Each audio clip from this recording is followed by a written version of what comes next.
au sud de la région de Caille, le cercle de Kéniéba a une superficie d'environ 17 000 km². Très enclavé, il est traversé du nord au sud par une chaîne de montagnes, l'emblématique Tambaoura. Il connaît une pluviométrie régulière, suffisante et est parcouru par plusieurs cours d'eau, dont le principal reste le fleuve Falémé. Les activités économiques dominantes sont l'agriculture et le travail des mines d'or, prédominé par l'orpaillage.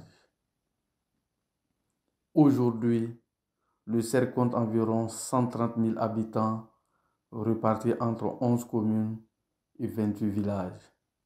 Le cercle de Kéniéba est une collectivité territoriale dans la région de Caille comportant 12 communes: Baye, Dabia, Dialafara, Dombia, Faléa, Faraba, Guénégoré, Kassama, Kouroukoto, Sagalo et Sitakili. La localité compte aujourd'hui bon nombre d'industries d'extraction minière, dont notamment Gungoto SA, B2 Gold, Semico SA, Mine d'or Complexe Loulo, Fekola, Barrick Loulo, Semico SA.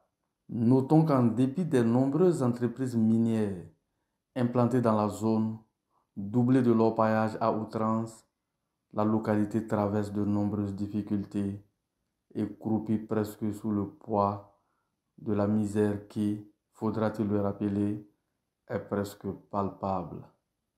En réalité, bon nombre de la population vit dans des conditions les plus précaires pour la raison évidente que la zone est en proie à un manque criard de moyens vitaux de base, parfois les plus élémentaires, à savoir infrastructures, centres de santé, écoles, eau potable, électricité, chômage persistant et grandissant.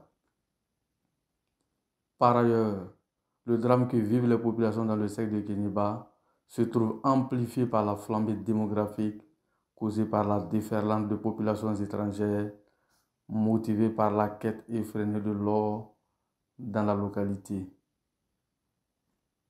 À ce sujet, les Kéniébiens assistent impuissants à l'invasion, notamment chinoise, burkinabé et autres nationalités.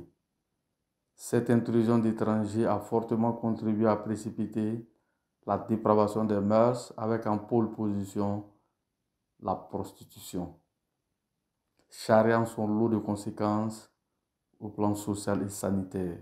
Les impacts négatifs de l'orpaillage sur l'environnement à Kéniéba sont inestimables, d'où le caractère tragique et presque irréversible à plusieurs égards. La Falémé, ce fleuve emblématique, patrimoine commun au Mali, au Sénégal et à la Guinée-Conakry, cette mer nourricière, jadis génératrice de revenus pour tous ces pêcheurs et maraîchers, est aujourd'hui sous le joug d'une situation environnementale apocalyptique. Visiblement, sous les assauts répétés d'orpailleurs parrainés, la Falémé a subi plusieurs agressions de destruction et de pollution. Les conséquences de la dégradation de ce fleuve sont telles que de grands projets initiés par les compagnies minières comme le PDRI, Programme de développement rural intégré de B2 Gold, n'ont pu être réalisés. Pourtant, ce programme prévoyait l'aménagement de 490 hectares de terres agricoles, des centres de formation, des sections prévues pour l'élevage multiforme. Ce programme, qui prévoyait plus de 1500 emplois directs et indirects, n'a malheureusement pas vu le jour suite aux pollutions occasionnées par l'orpaillage qui a rendu inutilisables les eaux du fleuve. En réalité, les machines affectées au dragage ont écumé de fond en comble la Falémé avant de l'éventrer littéralement par d'énormes pelleteuses actives de jour comme de nuit. Ce fleuve, pourtant symbole d'un trésor séculaire, a jadis été traité avec égard et déférence par les populations locales qui, bien évidemment, pratiquaient l'orpaillage, mais dans le respect scrupuleux des normes environnementales.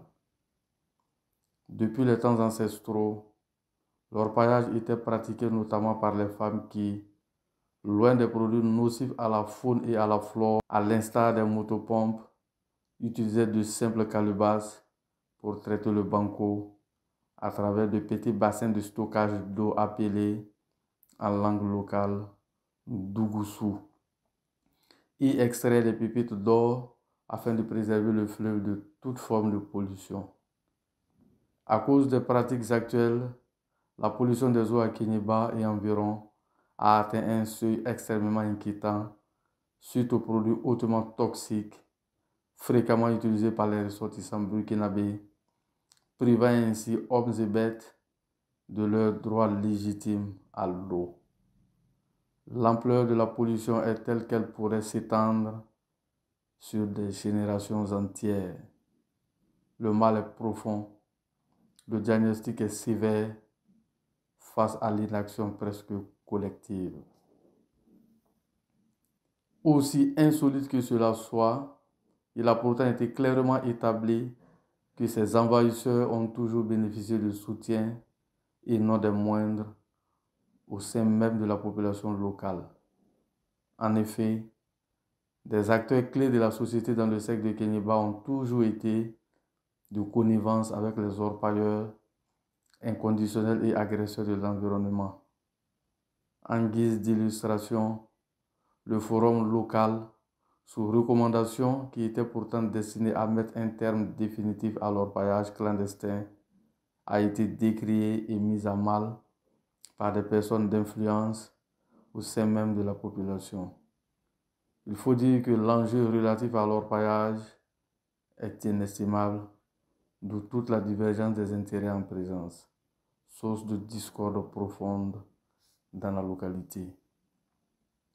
Pourtant, face à ce chaos évident, certains citoyens issus des populations locales, conscients des enjeux et du péril imminent dépeints par l'orpaillage illégal, semblent avoir bravé tous les risques pour s'ériger en rempart protecteur de l'environnement. Leur ultime motivation, être à la rescousse du peu qu'il y a encore à sauver dans ce désastre inédit et, au mieux, obtenir réparation du dommage causé à l'environnement et par conséquent du préjudice subi par l'ensemble des populations. Parmi eux, une figure emblématique de ce combat périlleux, celle de Mamadou Dabo, militant pour la cause de l'environnement et défenseur acharné, inconditionnel contre l'orpaillage à outrance ou ses conséquences irréversibles pour la nature. Cet ancien syndicaliste d'entreprise minière et ex-dragueur des berges de la Falémé a sans doute appris à ses dépens les effets néfastes de cette pratique pour l'environnement. D'où son repentir spontané pour la cause des siens et la préservation de la nature. Ainsi, la création en 2012 d'une association dénommée l'Association pour la protection et la survie de l'environnement est à l'image du combat de cet homme. D'ailleurs, son élection à la tête du conseil local de la société civile de Kéniéba, à l'époque, n'était pas fortuite. Nul doute, une situation stratégique pour la défense des intérêts les plus légitimes de sa communauté. La création en 2015 d'un GIE baptisé DOKE, spécialisé dans l'assainissement, en passant par ses nombreuses manifestations de protestation contre la destruction de l'environnement par les orpailleurs chinois et burkinabés, semble constituer les fers de lance de son combat. Privilégiant les actions pacifiques et citoyennes de contestation, une grande marche de protestation a été organisée, comme on le voit sur ces images, contre l'orpaillage et dont une déclaration justifiant l'action a été remise au préfet de la localité. Mamadou Dabo, renforcé par une société civile d'alors acquise à sa cause, convaincu de la noblesse et de la pertinence de son combat, aura ouvert plusieurs fronts et se confronté ainsi à diverses adversités, dont les orpailleurs eux-mêmes et bien d'autres acteurs clés favorables à l'orpaillage à l'origine de la pollution environnementale. Environnement pour le lancement de l'opération Fanyeme Dame, Anissanou Dame a confirmé clairement que personne n'a le droit de mener des activités extractives dans le fleuve et les cours d'eau sans autorisation délivrée par les autorités compétentes. Ces ministres ont demandé à tour de rôle aux organisations de la société civile de Kéniéba de bien coopérer avec les autorités locales pour mettre fin à ces pratiques néfastes sur l'environnement. Conscient des enjeux de son combat et de sa complexité, l'homme a favorisé l'implication des plus hautes autorités des rouages de l'État.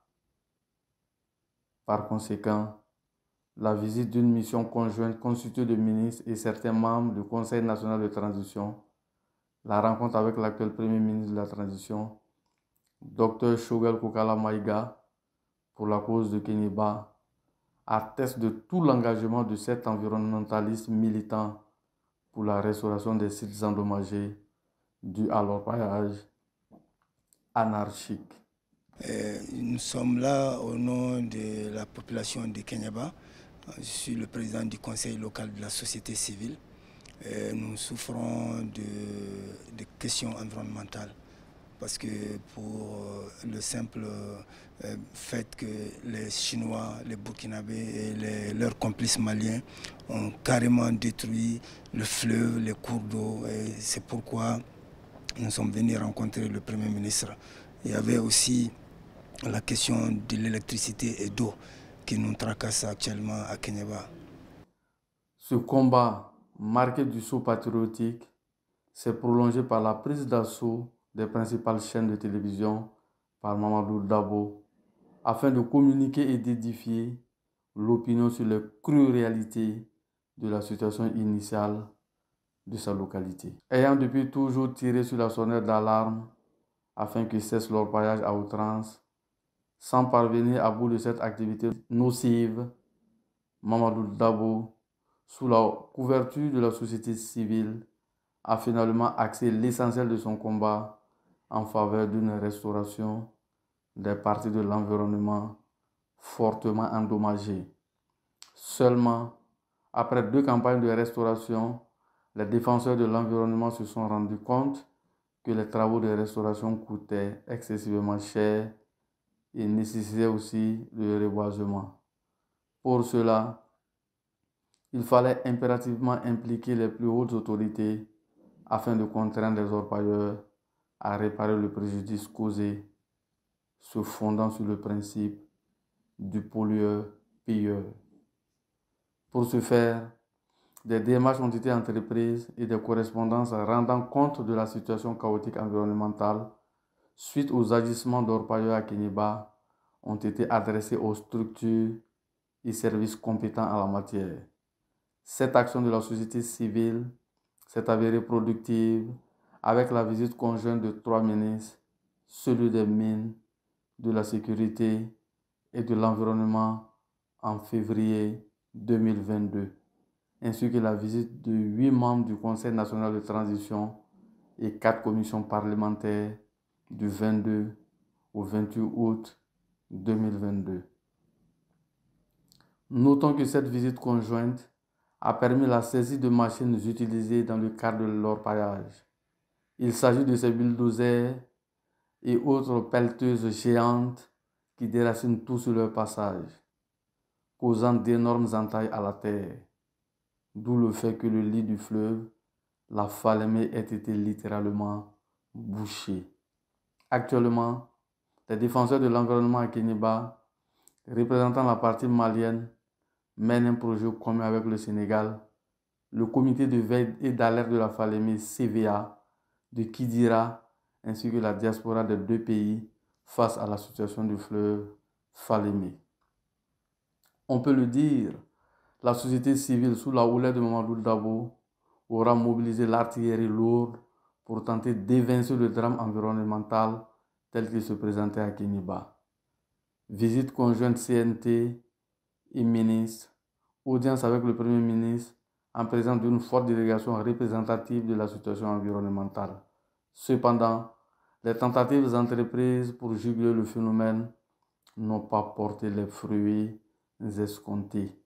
Une situation de nature à susciter des incompréhensions et engendrer le désespoir du côté des opposants aux activités d'orpaillage.